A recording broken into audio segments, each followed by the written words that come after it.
This is the Recovery Lab. Here we dive deep into the struggles, victories, and hope that stem from recovery. No shame, no judgment, just truth, grace, and inspiration. Let's walk this road together.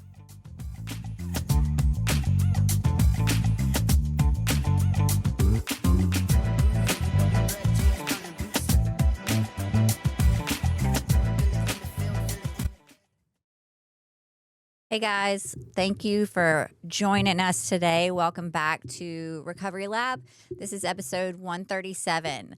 It's just me today. David Sugg is out sick, and so get better soon, buddy. So today I have special guest who is no stranger to his face being on the internet. Unfortunately. And has his own podcast now. But today I have Daniel Phyfer.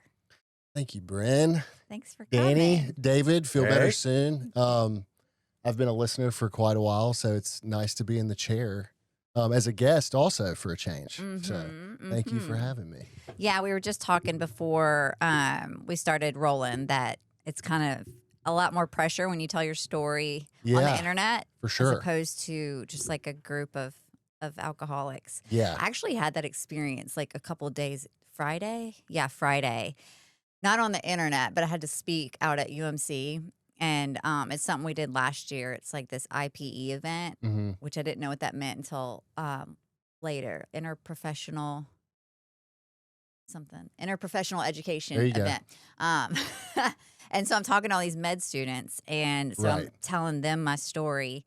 And that's like super scary. It is. And I have a similar experience at UMMC. Carly, who you know, who works for me, brought me into a room full of students at one point, and they were it was, I can't remember if they were it was OT. I don't know how we ended up there. Yeah. But we were there, and I got pretty like nitty-gritty with my story, and you know, a couple of those, it was a lot of ladies, a couple of those young ladies reached out to me after for some help, which was cool for loved ones and family members. So, and then, you know, subjecting yourself to the internet publicly, you know, some people are really good at it. It was a hump that I needed to get over for sure. Yeah. You know, and, you know, mixing recovery with work is a challenge too, because like my recovery is mine, but at the same time, like people need to know like what we do at Defining Wellness and that we're there. But at the same time, like I've always tried to kind of operate under the attraction rather than promotion tradition. It was nailed down into me by some biker dudes in Arizona 8 years ago, pretty heavily. But, you know, more importantly, a lot of my mentors and sponsors, you know, they have helped me see that I can offer people some help. So I try to lean into that, even though sometimes I don't know if I can. Yeah. You know? No, I get it. Well, you have to lean into it today because I want to hear everything. Yeah. And you better get nitty gritty because if you can do that for OT students, you can do it for me. Sure. You should have seen the looks on some of their faces. It was good. I saw some on Friday. Definitely. But then you have the ones that are like looking at you and they're so kind and they're so like you feel like you're not being judged, you know, by them. And then the feedback you get afterwards and stuff, it just makes it worth it. But it's, I don't know, it's like another level of shame when you're talking to people that aren't us. For sure. And you see the ones that kind of have like the more dramatic head nods when you're talking. You talk about loved ones and you hit on family members and, you know, the family system, and you can see a couple of them are just really nodding their heads. And it's like, okay, this does touch everybody. So it is important. It is. Know. Yeah. So let's start with you. Yeah. What was it like? Yeah, so I grew up here. I grew up in Jackson. You know, went to school here, lived here my whole life. Where'd you go to school? Went to prep. So I was a private school kid. Shocker, I know. LOL. You don't look like it at all. Yeah. So I went to prep and, you know, played sports, did the whole thing. I've got 2 older sisters. One of them's 5 years older than me, and one of them is 8 years older than me. So I was somewhat of a whoopsies, whether my mom and dad want to admit that or not. We know that to be true. So when I was growing up, my sisters were older. You know, my family's lifestyle changed dramatically. You know, it was almost like they had different childhoods than I did. But by the time I got to the age where I was in junior high school, I would say is when I started to really feel extremely uncomfortable in my own skin, right? And at that time, you know, my sisters were in college, or they were about to be. And so it was just me. And, my parents, I was the only boy and I was young. I was the baby. They were just kind of like, just go, do Yeah. whatever. And so there were pros and cons to that for sure. But yeah, junior high, went to JA in elementary school, went to prep, did the whole thing. But junior high comes around, and that is when I really think. Even going back before that, I was like a class clown. Yeah. I was I needed attention, but I needed to protect myself at the same time in a weird way, and I protected myself with humor. Mm-hmm. I protected myself with anger once I got into junior high school. I was a scared little dude. Yeah. I had a lot of fear, and I've done a lot of work to take a look at that stuff and figure out what's really behind that. What was behind it? Yeah, what was if you that don't mind fear? me asking. Yeah. So, my parents were not, they didn't push me to be this like excellent achiever. Yeah. They just like let me be a kid. So people always say, they always ask me like, well, were your parents, did they pressure you and all this stuff? Like, no, like I was good at sports and my dad stayed out of all my sports. They were not in the Northeast Jackson social scene. But I grew up in that environment. And I just did an article in the Northside Sun about this that'll hopefully come out on Friday. I got to check with Jenny. But the environment that is the Northeast Jackson bubble is a bizarre thing. Yeah. Right? And it's a bubble. Let's call it what it is, right? There's a lot of eyes on you. There's a lot of judgment. And there's a lot of trying to just be somebody for other people. And I felt that when I was young. Like I needed to be somebody for somebody else. Yeah. And that is an exhausting way to live, right? I had a lot of insecurities, and I never really allowed myself a chance to sit in any of that and suffer. So like, when I was growing up again, like I was a class clown. Like I had to be hilarious. And with that came disrespect to a lot of teachers, which I see nowadays, and I always apologize when I see them. But then came the anger stuff, and that's when I realized that I could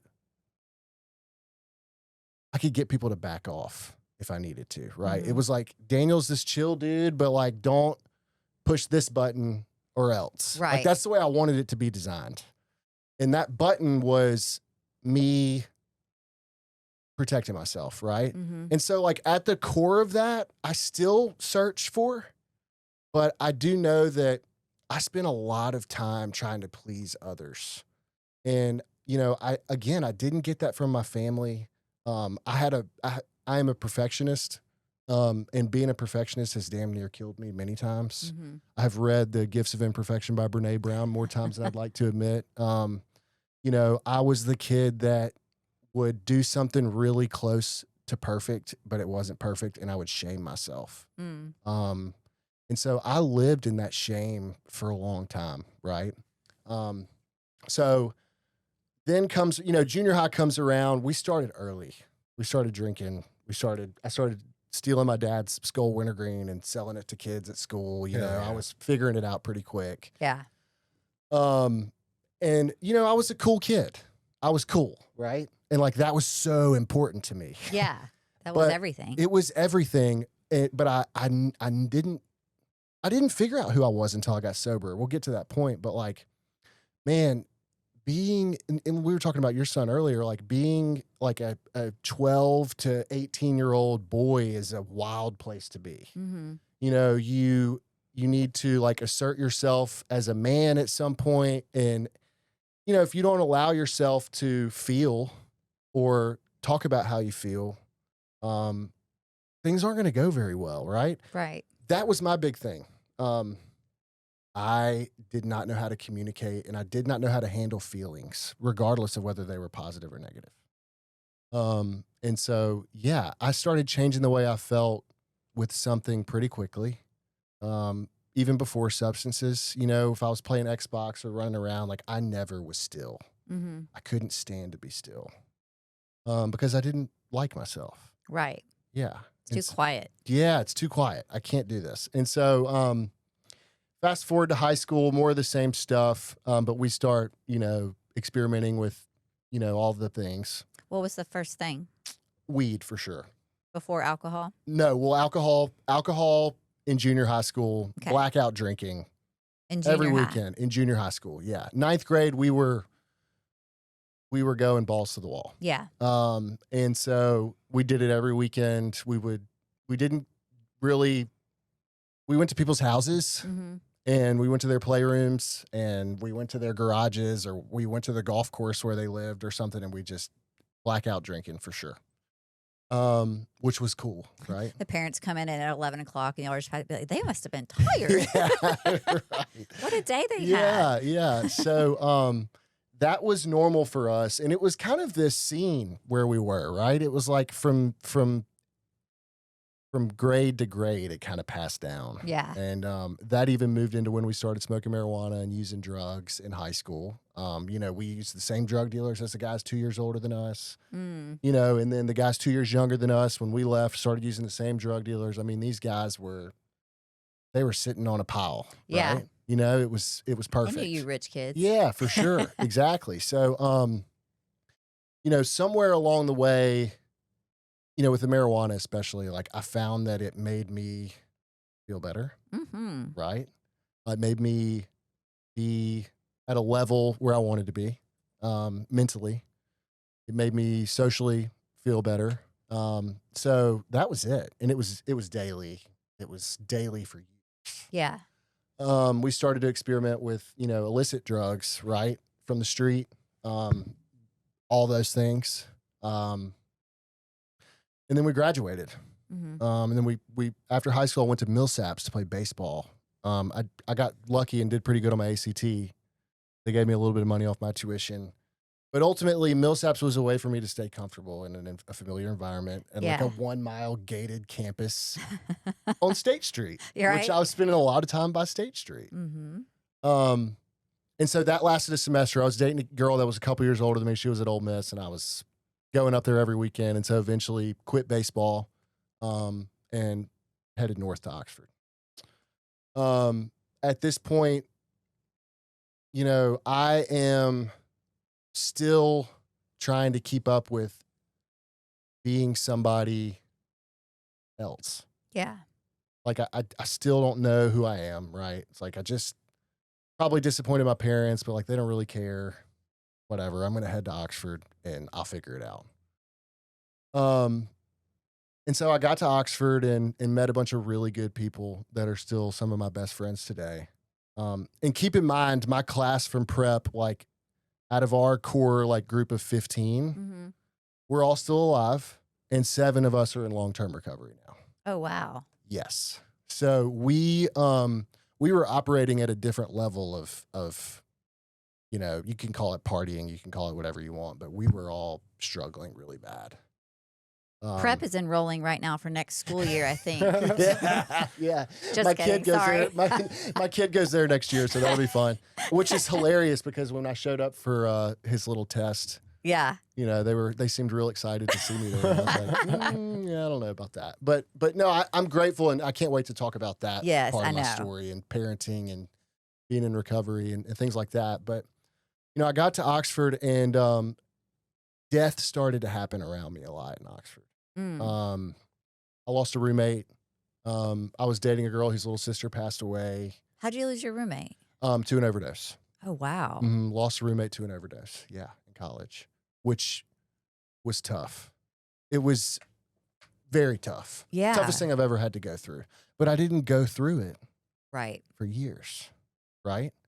That's so sad. Yeah. Terrible. Grant Womack from Nashville, Tennessee. Great guy.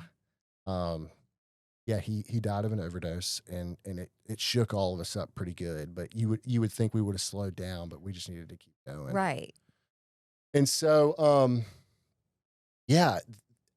And then that being somebody for somebody else turned up even higher, because now I needed to be, this was all a way of me, just for me to run away from myself. But at this point, I needed to be strong for all these other people. That's what I told myself, right? Which is total BS. But I believed it. I mean, that's how sick I was. So that starts happening. I've got a lot of grief. I'm not processing it whatsoever. And I had a back injury and got prescribed pain medicine. I had already experimented with pain medicine. I was going to end up at destination rehab one way or another, back pain or not, right? Yeah. But it kind of catapulted me there. And so How'd you hurt your back? I was at I was at duck camp and had been drinking a lot and got on a kid's hoverboard. I know. And destroyed my back. Totally destroyed it. Almost had to have surgery, but did PT for years. It took me a while to repair it. It was destroyed. Wow. And so I got some low grade pain medicine. I knew what I really wanted, so I eventually got that. And made it through school, 5 years. But man, barely did I make it. And right after college is when things started to get crazy, like real dark, right? Doing, stealing stuff from my family. I was fully dependent on opiates at this point. You've heard the story a million times. Lying, stealing, doing whatever I could to get money so I could feel okay, right? Because, with those opiates, when you're physically hooked, things get crazy. Right. How's your relationships at this time with your family? I did a really good job of masking it until I didn't. It got to a point after college, we made it through college, right? Relationships were good. I was a guy who hopped in relationships, romantic relationships as well, because I needed that to make me feel better, right? And it was all rooted in selfish and self-centeredness. I needed somebody here, right? Because I couldn't be here for myself. But when people knew, I didn't think they knew, which is a classic. Think we're sneaky. Yeah, right. We think we're sneaky. We're not. People were worried about me, and people started to separate themselves from me. For sure. My family, I mean, God, I could talk about it for a long time, but it got to the point with my family where they changed the locks on their house and they were done. Yeah. Which ultimately saved my life, right? Yep. Because I had never really suffered a real consequence, which is a whole nother issue growing up in this insane bubble that is Northeast Jackson. You feel like you're invincible and you need to look a certain way to be here or here, right? Right. Which is insane because it's Jackson, Mississippi, and there's a whole other. So yeah, I was fully dependent on opiates. I started working at Orvis in Ridgeland. The plan was to go work with my family. That was my identity, right? I was like, I'm going to go work for my family and everything's going to be great. Well, my family was like, no, dude. and I should have, looking back, they knew then. I didn't think they did, but they did because I easily could have gone there otherwise, right? To go work with my family. And not going to work there has been the best thing that's ever happened in my life. But it was attached to my identity. Again, like I'm attaching humor and anger and being this cool dude and all this stuff and going to the bars, and then I leave the bar and I'm exhausted because I hate myself. Yeah. But I have to, I got to go in there and I got to be the governor. You know what I mean? And death hurts. Grief hurts. And I didn't allow myself to feel that until I was forced to, essentially, if that makes sense. Yeah. So,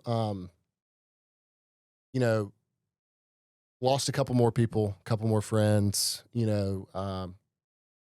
went to Finian's one night. I'd broken up with my girlfriend. No. She broke up with me and she should have, right? This is not my wife. We started dating after. We'll get into that too, which is a whole good story. But my ex had left the relationship, which in the moment I was like, how could you? So which is hilarious. And, but like, I'm glad she did. Yeah. And, I would have too. So, one night, like kind of the straw that broke the camel's back, I had been doing some not so good things. And, I went to Finian's one night and I came home and right under Riverside Drive, I flipped my truck 3 times, rolled it, going about 80 around that corner. Oh, wow. Headed north. and crawled out of my sunroof, and I had hit a car with a family in it. And none of them got hurt.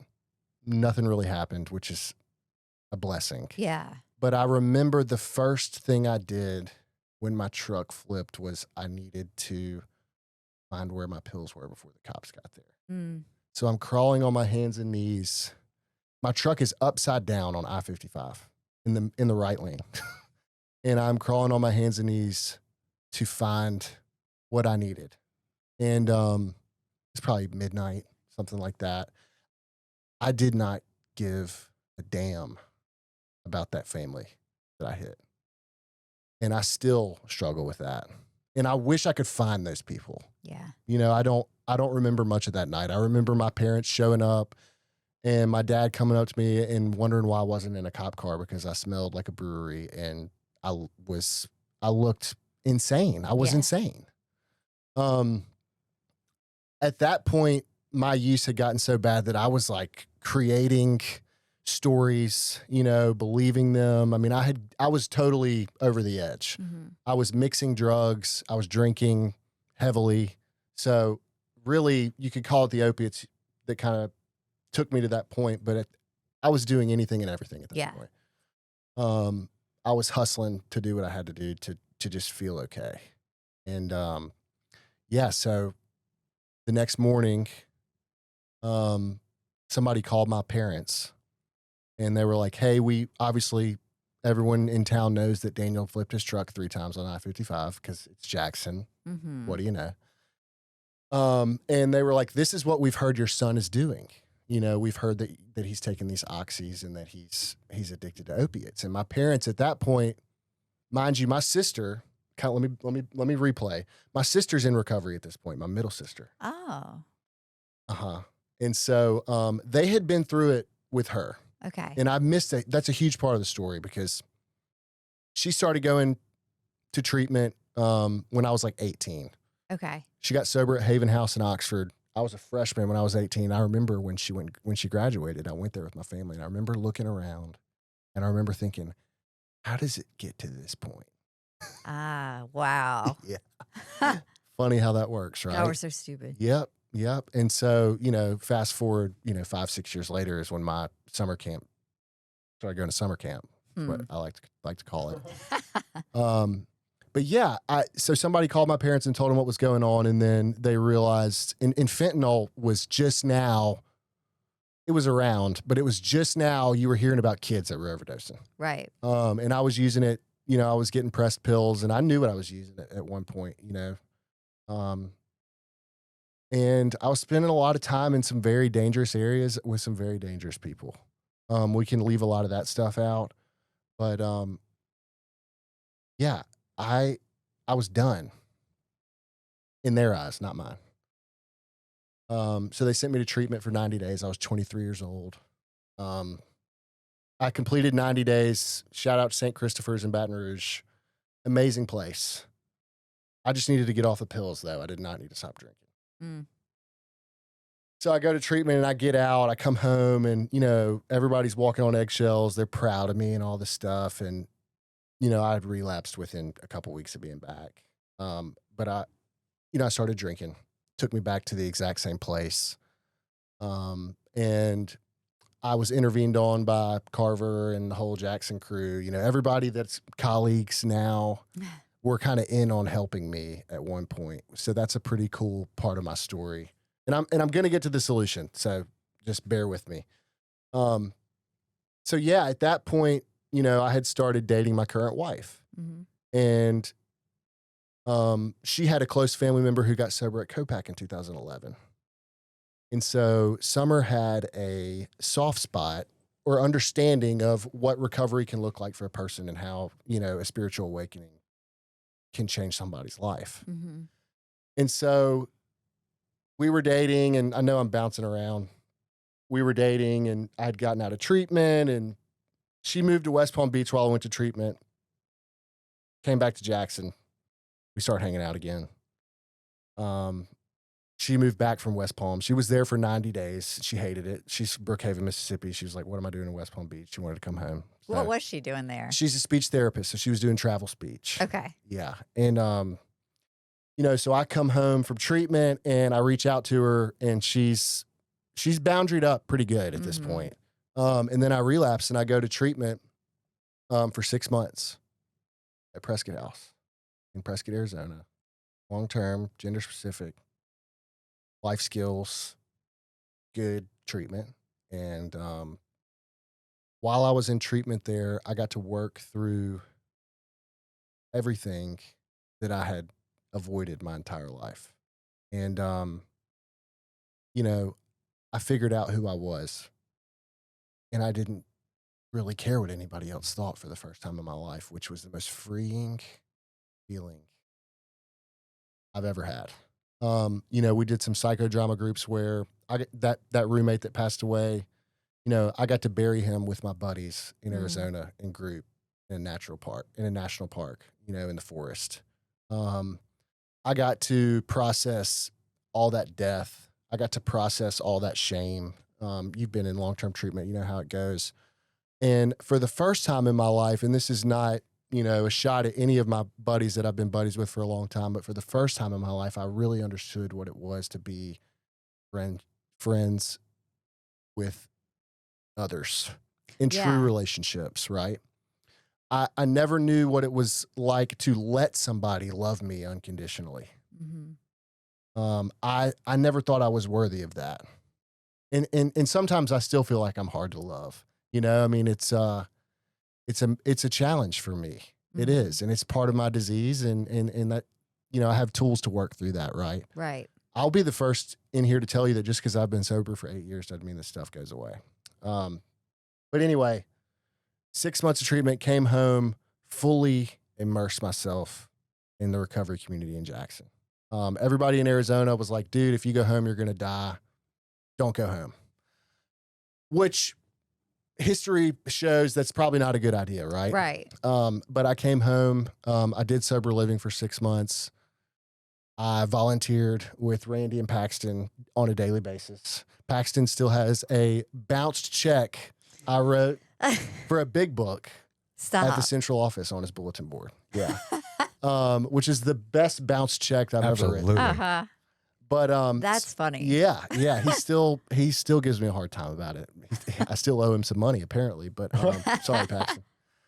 But I came home, and for the first time in my life, I showed up for myself. For the first time in my life, I knew who I was. When I was in treatment, I had to do there were a lot of behavior contracts where I went to treatment. Yeah. I had to walk around I did a lot of mirror work. Walk around with a handheld mirror, give myself 10 affirmations a day in front of 10 different people. Like, it was intense. Yeah.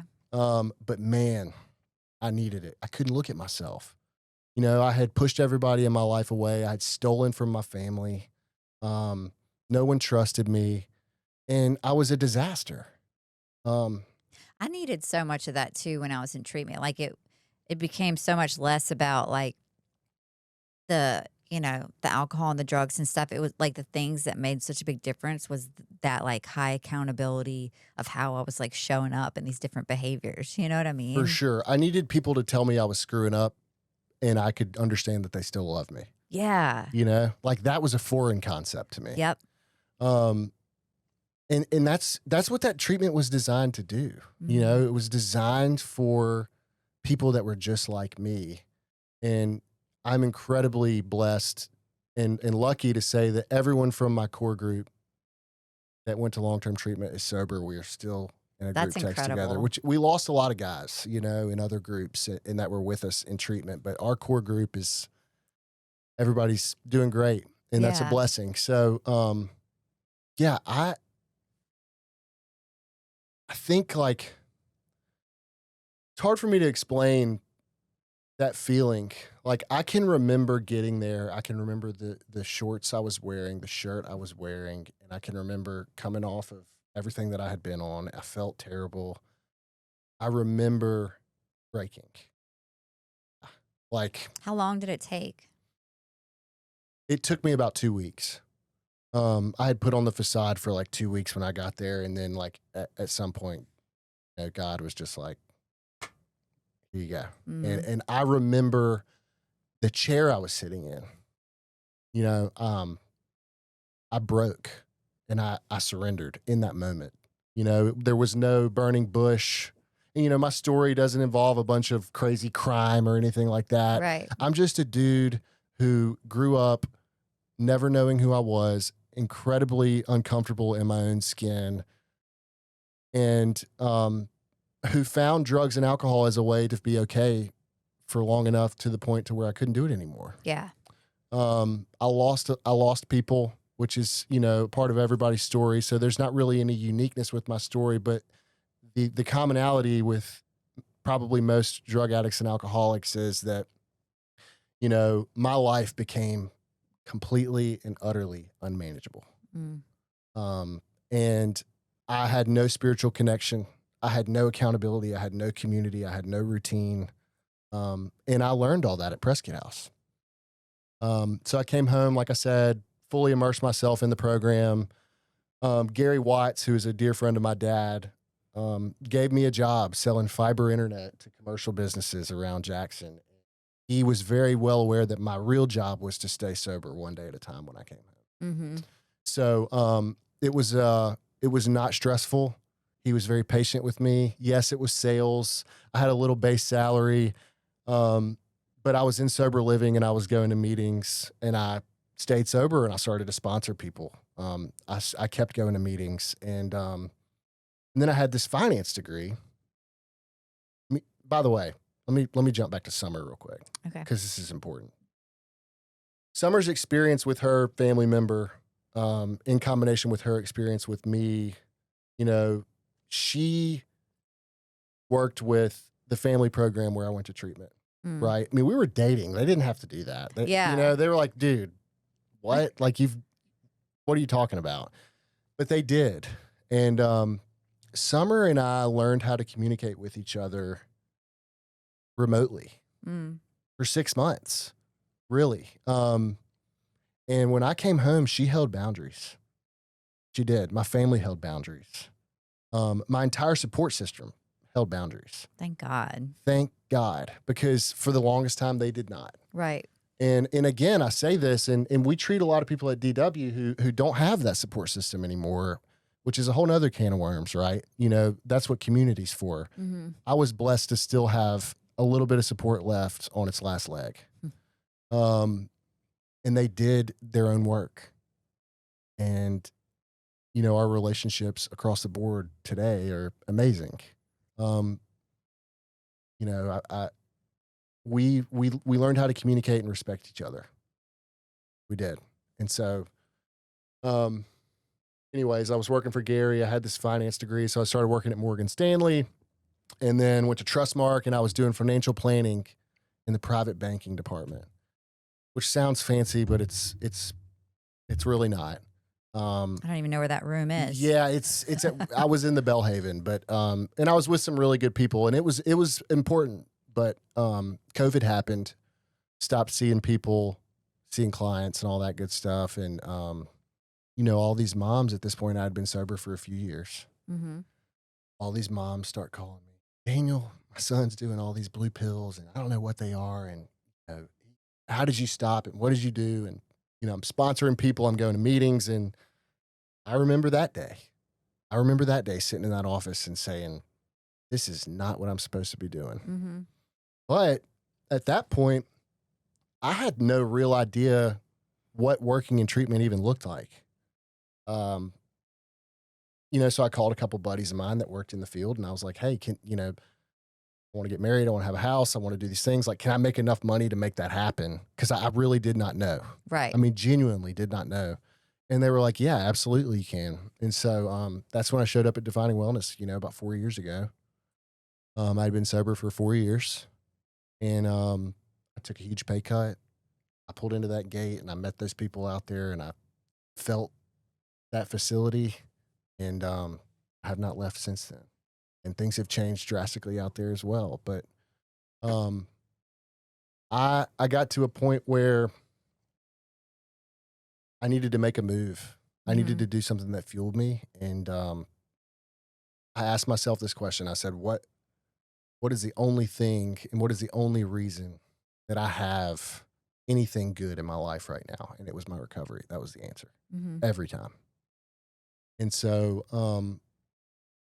I had no clue working in treatment would ever be an option for me. You know, I did that, and it's been the best thing in the world. It's so hard sometimes, but it's the best job ever. It's like a 24/7 job, huh? Yeah, and so that brings me to, let's talk about taking care of yourself now while you're sober, right? Yeah. Yeah. It can kill you. Working in treatment can kill you. Mm-hmm. I know a lot of people in this industry who have taken care of a lot of others and forgotten to take care of themselves, and it has quite literally killed them. And they have gone back out, or you know, whatever the case may be. It is hard, and it is 24/7. But it's worth it. Yeah.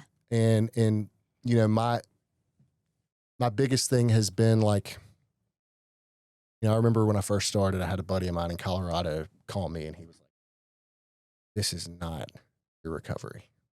Working in treatment is not your program."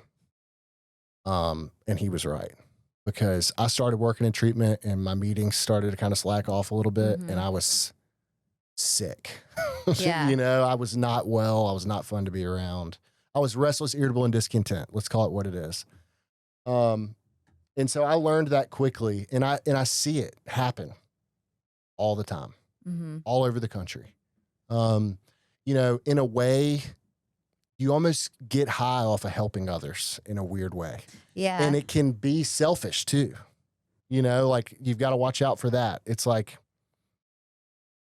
you don't want to be, you know, I just want to represent recovery, right? And I remember I told y'all that before I got here. Like, I don't want to represent defining wellness when I'm in there. I don't want to represent anything but recovery while I'm sitting in this chair. Right. And so, you know, it's easy to kind of get high off of helping people. You know, I mean, I was putting in a bunch of people in treatment, and I was like, yes, I need more. I need to help more people. And then you just keep going, and then you're like, whoa. Yeah. Yeah. And you lose yourself. You can lose yourself in that for sure. So yeah, you know, it's hard. It's really hard. So, like, when I was working in treatment out in Austin at BRC, I remember it being so consuming, you know, just mentally, and then also physically. Like, if someone, you know, if there was some sort of crisis at 11 o'clock at night or something, I'm on my way to Elgin, Texas, or Manor, Texas, to go to the treatment center and like handle it, you know, and all that. And so I think about that, and I'm like, I don't know how people do that if they have kids. And because I think about some people I worked with that had babies and stuff, and I have babies now, and I'm like, well, how do you do that? And so what's that like, having little ones? And that's a great question. It's a challenge. So my job doesn't necessarily entail me being at the facility at all times, but I need to be available all the time. Right. And I need to support the people that make clinical and operational decisions as well. But I still struggle with that. Getting home and being on my phone is not what I want to be doing when I get home. It's not what I should be doing, I should say. Right. I need to be spending time with my kids. So being present away from work is a challenge. And the answer to that is surround yourself with good people and delegate. Delegate responsibilities. If you have a system designed to be entirely dependent on you, whether or not it's successful, then you have a system problem. You know, when I started at DW, BD, marketing, everything, it was just me. We were owned by some different people at that time. It was just me. And so I've started to bring in people that I trust, people that have the kind of recovery that I think most people would probably want, and people that can help me. Yeah. And then but here's the thing, I have to let them help me. You know, my team right now has a running joke that 2026 is a year of delegation for Daniel.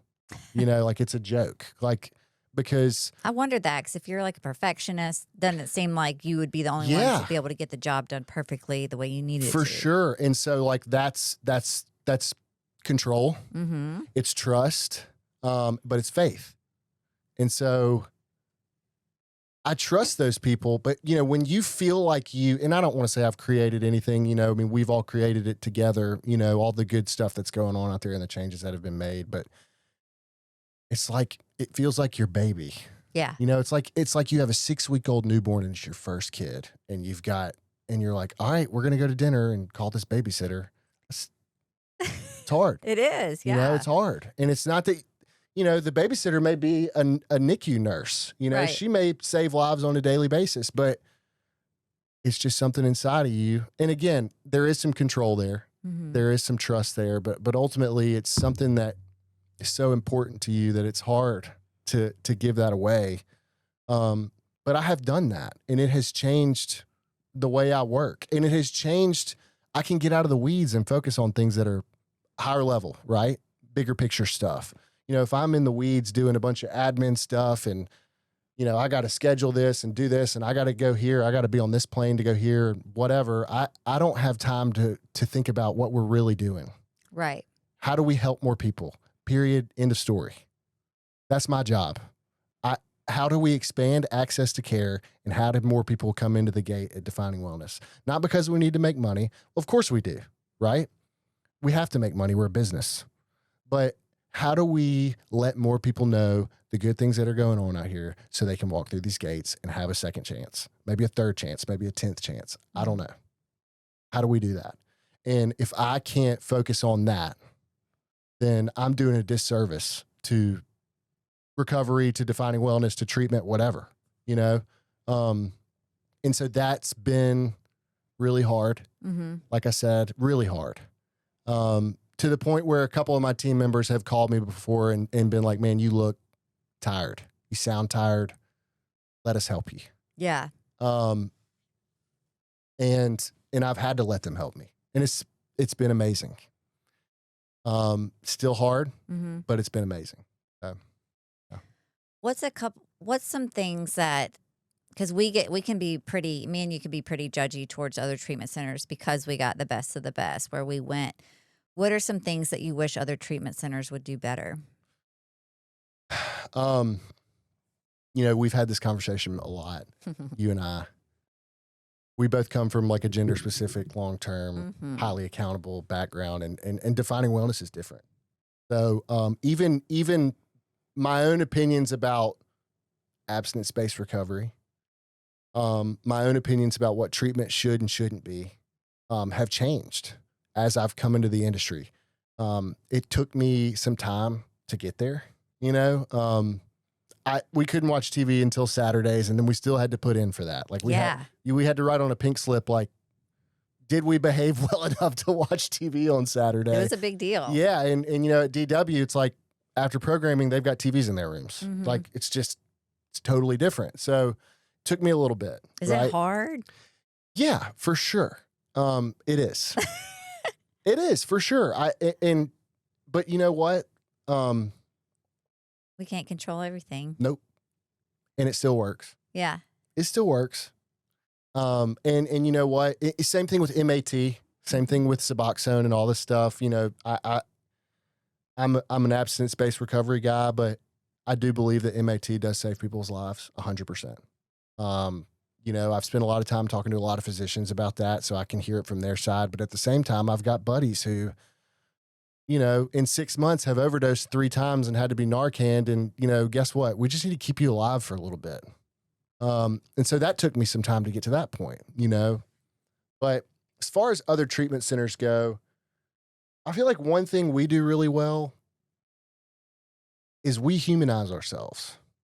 If you go look at our website or social media, or if you're in the recovery community, we are represented there in some form or fashion, right? So what do you mean? So people treat people. Mm. People trust people. People refer to people. And what I mean by that is we do a really good job of letting people know who we are. You know, I think there are a lot of facilities that have a Google ad and a website that looks really pretty, but who works there? Right. What do they do? You know, I feel like one of my main goals at DW, especially in the last couple of years, is like people need to know who we are, who's treating these people, who's helping, who does what is what, Mm-hmm. you know, all that. I think that there's that transparency is important. It is. There's this funny quote. You know, people are like, in a world full of lies, tell the truth. But I mean, you know, we're in an industry where there's a lot of bad players, Yeah. for sure. And so It kills me when people just go to Google because they don't know where else to go to like Yeah. find help for their loved one. for sure, And they get taken to these places that promise so and much. they fly them out and you know, all that good stuff. And that's, you know what, maybe that has helped some people, but I know that it probably Stop. hasn't It helped hasn't. some. Yeah, you know. So I want to be devil's advocate as much as I can, but at the same time, like, if you tell people the truth, Mm-hmm. things go well. You know, imagine that. Right. You know, I can remember a time where, and even still, there's a certain type of person that maybe we don't do very well with. Maybe we're not the best fit for. Mm-hmm. If we can stay aligned with that, if we stay aligned and know who we are, who we treat, the clientele we serve, what our treatment is, what aftercare looks like, if we live in that, we're good. Yeah. We don't need to try to be anything we're not. We're not reinventing some trauma wheel and solving, you know, I mean, we do trauma work, right? We treat, this is what we do. And this is why we've been successful. We treat an insurance dependent population. We introduce them to the 12 steps, regardless of whether that's Celebrate Recovery, Alcoholics Anonymous, Narcotics Anonymous. We don't care. It needs to be something. Mm-hmm. You need to develop a spiritual relationship with something greater than yourself. We need to get you into therapy. We need to look at traumas. We need to address what we can, dig into what we should, but we don't want you to leave with something that we can't sew back up before you leave. Okay. Mm-hmm. That's And then we want you to take care of your body.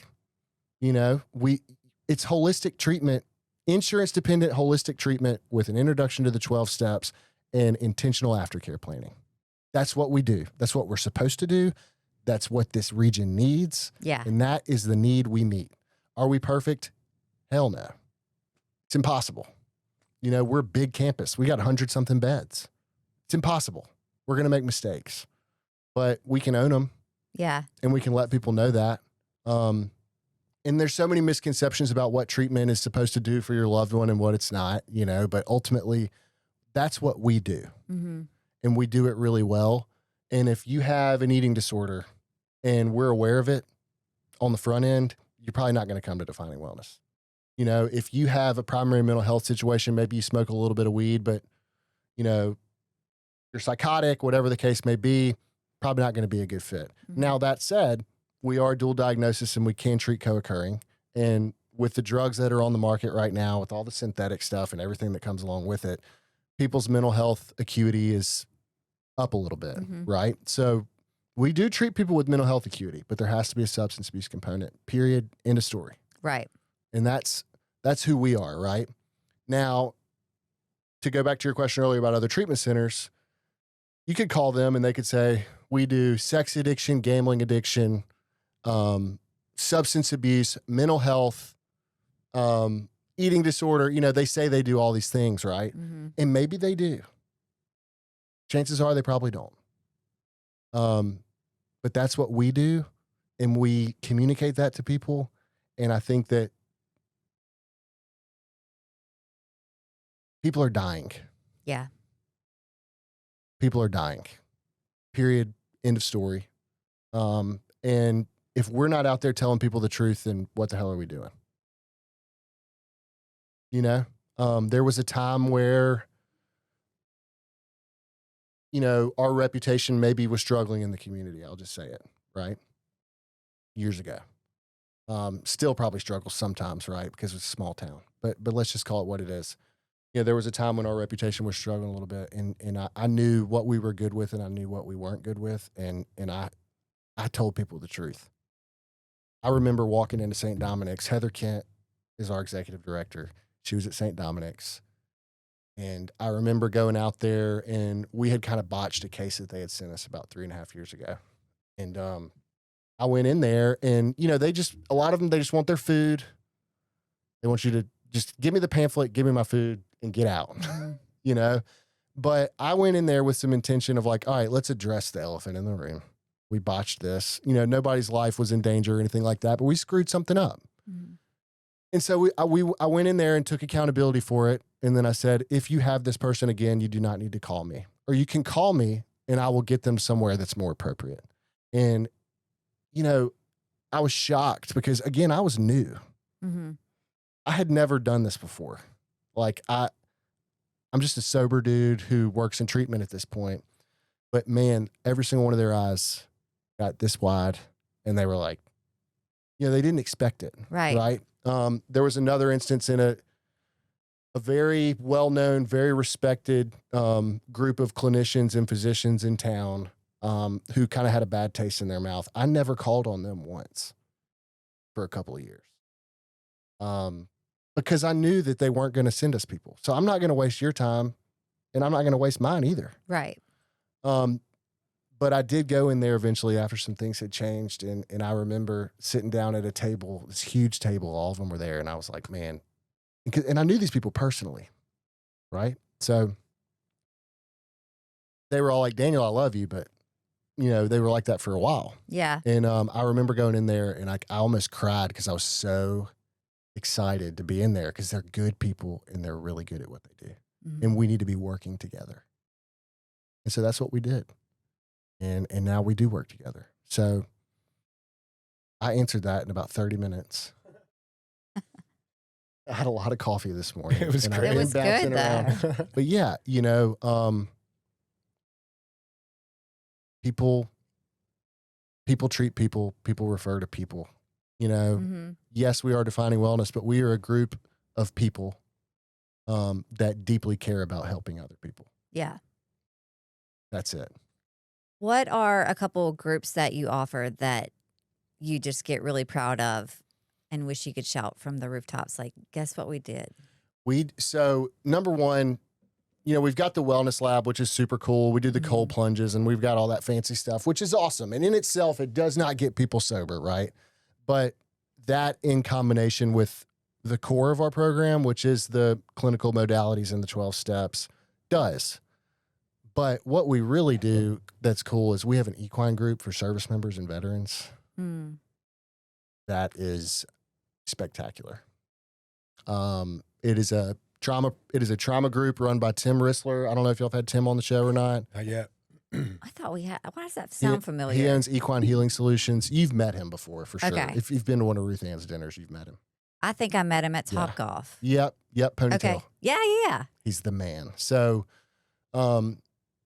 we take them. We treat service members and veterans, and we include them in with the rest of the population quite a bit, but we do several things that are separate for them because that trauma is unique. It is, yeah. You know, in recovery, we want to say nobody's unique. Let's face it, that type of trauma is somewhat unique. For sure. And so so they go out there from 8 to 12 on Mondays.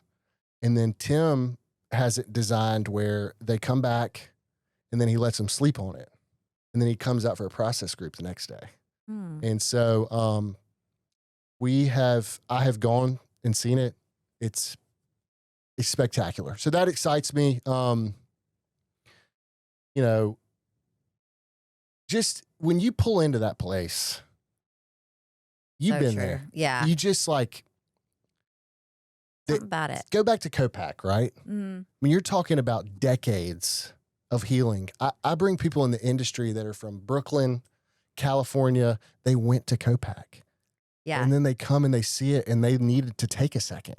They need to go sit down in the adventure park or whatever, and they need to go, you know, it's just one of those kind of places, especially with the history. But, you know, there's so many things we do that I love, but we treat every walk of life. And I mean every walk of life. We can have a dude roll up in an AMG Mercedes in the same day as somebody who shows up with a trash bag. Yeah. You know, and so that's challenging for our staff, but it's also incredibly rewarding seeing those people be treated together in a common solution. You know, we're 12-step focused. 12 steps can work for anyone, right? Mm-hmm. And so I just want to give a shout out to our staff on the ground because it's hard. Yeah. You know, it's hard. You've got entitlement that's at the same level from two different worlds. Mm. And so they've got to manage that. And, you know, the mental health acuity that comes along with treating people with substance abuse these days. But, you know, people are getting better. Mm-hmm. We're helping people get better. I mean, this morning I saw a dude post in our alumni group. He picked up a year. He got his kids back. You know, I mean, Wow. that is why we keep going. But if we don't take care of ourselves, you know, we can lose that. Speaking of taking care of ourselves, what step do you most struggle with these days, and what's the easiest step for you these days? Out of the 12? Yeah.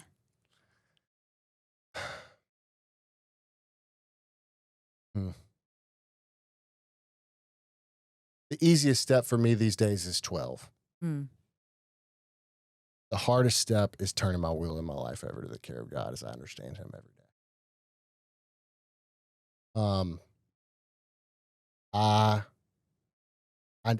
I went to church this morning. We talked about prayer. And we talked about, there were these 4 pillars of prayer that Robert Greene preached about this morning. And there are seasons in my life where prayer kind of goes out the window. Yeah. And that makes life hard because that means a couple of things, right? That means I'm in control. And that means that, you know, I'm restless, irritable, and discontent. 100%. You know, I'll get frustrated with my kids. I get frustrated with my wife, one of my employees, whatever the case may be. Short fused, whatever. But at the root of it is I'm not present and I'm not communicating with my higher power. And so this morning, and this goes back, you know, I go to therapy every other Wednesday at 3:00 as well. You know, my therapist a couple weeks ago was like, you're not allowing yourself to suffer. And this morning, the 4th pillar of the prayer stuff that he was talking about was no prayer equals, what did it say? It said no prayer equals discontentment or comfortability in suffering. Right? And so I thought that was crazy to be in there this morning and hear that because I've been going and going and going and going and going. And this goes back to the delegation that I was talking to you about earlier. I mean, it's been a big piece of what's going on in my own recovery. You know, I'm eating too much, playing too much tennis. I'm doing everything alcoholically. Yeah. You know, and so luckily, because I have the 12 steps, because I have community, because I have routine and I have structure, I can reel it back in a little bit. Mm-hmm. But that doesn't mean that, you know, just because you get this, you don't get it. You know, it's a continuous everyday thing. But at the root of all of it is if I'm not continuing to be dependent on something that's greater than myself, life is going to be hard. 100%. And so that's been a challenge for me lately. And I'm working on it. Yeah. So yeah, that's my honest answer. I like it. Yeah. I like it because I feel like the easy answer for the easiest one is 3. You know what I mean? Every morning I get down. You know what I mean? Like, but it's really not. No, it's not. It's so you know, hard. and yeah, that's the hardest one. Yeah. For sure. That doesn't mean that I've lost my connection with my higher power. Right. You know, it's a daily reprieve. Mm-hmm. It's a daily reprieve. And all I have is today. You know, that's it. And as cheesy as all those things are, they are facts. They are. They are facts. Yeah. And so, yeah, you know, lately prayer's kind of not been as much of a part of my life as I wish it should have. And, you know, a lot of things have pointed me back in that direction. So yeah, that's where I'm at right now. Nice. Yeah. I'm really glad you came. I am too. I've kind of been bouncing around a lot, I know, but you know, at the root of all this is man, your life can get better if you let people help you and you take suggestions and you figure out that, you know, there's true relationships out there. Yeah.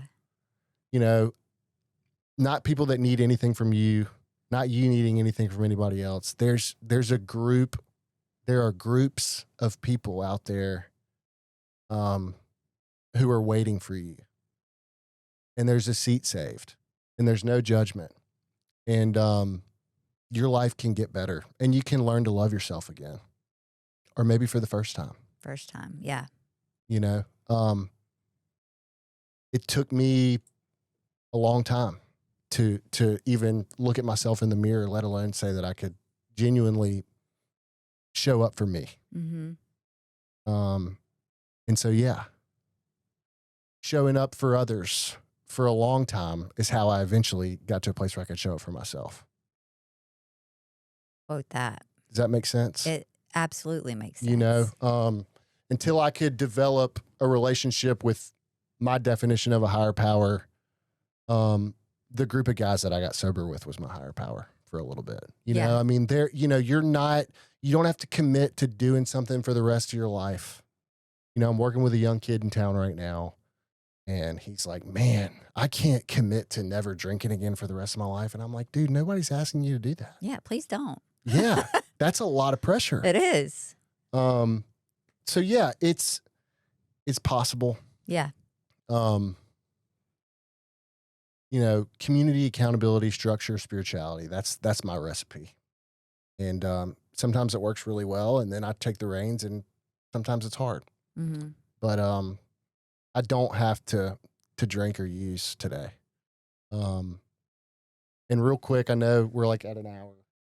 Oh, I don't care. You know, let's talk about parenting in recovery. You know, I alluded to my younger self earlier when I was bouncing around telling my story, but you know, communication and you know, one thing that I had to learn about my parents was they learned what they knew from their parents. And you know, I went through this phase with my family's open about all this stuff, so I'm just going to say it. You know, I remember going to treatment, and the first week I was in treatment, my primary therapist asked me about my relationship with my dad. Mm-hmm. And my dad is my hero. You know, he's my best friend. So I'm like, oh, we're not here to talk about my dad, right? Like, I'm in treatment. What do you mean? Like, he's good. You know, he's great. And he said, are you sure? And when he said that, I lost it. And of course, he's licking his chops. He's like, oh man, yeah, buddy. So I went through this phase, like with I'll use my dad as an example, who my relationship with today is so special. Mm-hmm. Because we went through this together, and he's got his own stuff and I've got mine, but we can be there for each other, which was not possible at one point, mind you.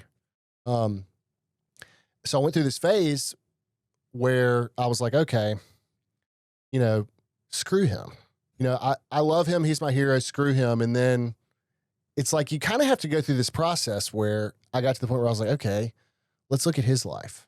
Yeah. Let's look at, you know, his mom dying when he was 19 and his dad being an alcoholic and his uncle raising him and him having no supervision and, you know, all these things. And, you know, my dad is one of us. He's just a cycling alcoholic, you know? And so he's changed, you know, he's just like me. Yeah. And so I had to get to that place with him, but ultimately, like, you know, I have 2 boys now, and I am not gonna cry. There you are. But man, if I could have just felt comfortable enough in my own skin to say how I felt, you know, I just wasn't. And that wasn't my parents' fault. You know, I still don't really know if I need to figure out whose fault that was or what that was. But man, if I could have been comfortable enough to go to the people that did love me and tell them how I felt without shame or without judgment, you know, maybe things would be different. I'm glad they're not, you know, I'm grateful for all of it, but I want my boys to be able to do that more than anything. I want them to be able to, even if it's not us, even if they or talk to somebody else, I don't care as long as they talk about it, you know? And kids need separation from their parents. I get it, but and they're babies, one of them can't even talk yet, but he blabbers. But I say all this to say, like, I'm so grateful for all of it because maybe, just maybe, my kids are not going to hit the gene pool jackpot as far as alcoholism and substance abuse goes. About. But man, will I be as prepared as I need to be if that were to happen. And I can show up for them in a way where I hope that they can come to me. I just, that is the most important thing to me is to communicate with my children, honestly. And so, yeah, we'll see what happens. They're 3 and 18 months old, so we got a long way to go. But so in 15 years, let's meet back here. Yeah, for sure, for sure. And but yeah, parenting in recovery, and I've asked a lot of people who've been sober for a long time who had kids after they got sober, like I did, and I know your story as well. And it's one day they're going to say, "Dad, we're out at duck camp. Why are you not drinking? And why are you going to bed at 9?" Right. Why are you going to bed at 9? Right. And so, I'm going to be honest with them about that. I've been honest about it with my 12-year-old nephew. Because they live in Oxford, and like we're going to the Grove, we're going to the games. Clearly, I'm not drinking or whatever. And I'm driving everybody around, whatever. But yeah, I look forward to that conversation one day. I don't know what it'll look like, but and it may not even ever really come up because maybe it'll just be normal. Imagine that, right? But yeah, I'm very, very grateful to at least have a chance for my kids to just see me the way I am now, and it makes me really, I just like with your story, we were talking about Jax like before we started, I'm grateful but at the same time, like I remember at the Holiday Networking luncheon when you got up there and you made me cry. Thanks. You got up there and you told Jax that he was your why. And I feel that, I just feel it a little bit differently, but I promise that I feel that. So I appreciate you speaking from your heart. Back at you, brother. Yeah. So anyway, parenting, man. It's crazy. Wild. Yeah. It's wild, but we get to experience all of it. Yeah. You know? Definitely. And I never thought it was possible. Never did. So, in this recovery world we live in, I think people need to be more honest. Yeah. And I'm not saying that I'm always just the most truthful person in the world, right? But I think about our recovery. And I see it in the industry, if you're struggling, you can tell people you're struggling, man. That's what got you sober. Let's talk about it. Yeah. So, makes me feel less alone when I'm struggling. For sure. The community where it's the self-promotion and all this stuff and life is great and sobriety and all this stuff. Like, dude, life is hard. Yeah. Stop it. Life is hard. So like, let's live in that. You don't have to drink or use. We know that for sure. And you have the tools not to, but man, we could help newcomers out a lot more if we could be honest. If we sat in those rooms and we, in the same meeting, the guy who picks up a 20-year chip can say that he's struggling with his job or what, if we can live in that versus I wake up every morning and I do this and all these good things happen and, life is better. And if you don't do it this way, we can't live in that, man. How do you help people doing that? So anyway, that's the way I feel. That's our 2 cents. Yeah. Whatever that's worth. So I'm really glad you came today. yeah, thank y'all for having me. Where can people find you? People can find me anywhere. Daniel Phyfer. I'm on all the things, the social things. If you've got questions about DW or what we do or concerns, please reach out. You can just email me, daniel@definingwellness.com. And if there's anybody out there who's questioning whether or not they can be helped or one of their loved ones can be helped, I guarantee you that they can.